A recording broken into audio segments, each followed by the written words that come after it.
Bakit may iron sa dagat? This is Raiman. Napansin niyo ba na palaging may umaakyat at bumaba na tubig sa dagat? Bakit may iron?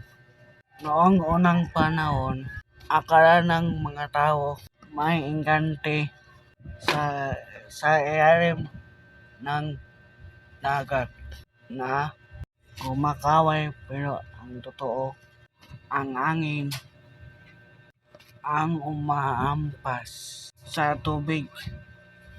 Kapag tinamaan ng hangin ang tubig, tumataas ito at naging iron.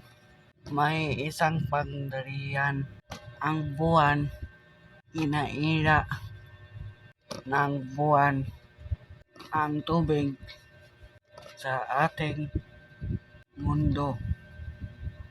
Kaya tumataas at bumaba ang tubig araw-araw.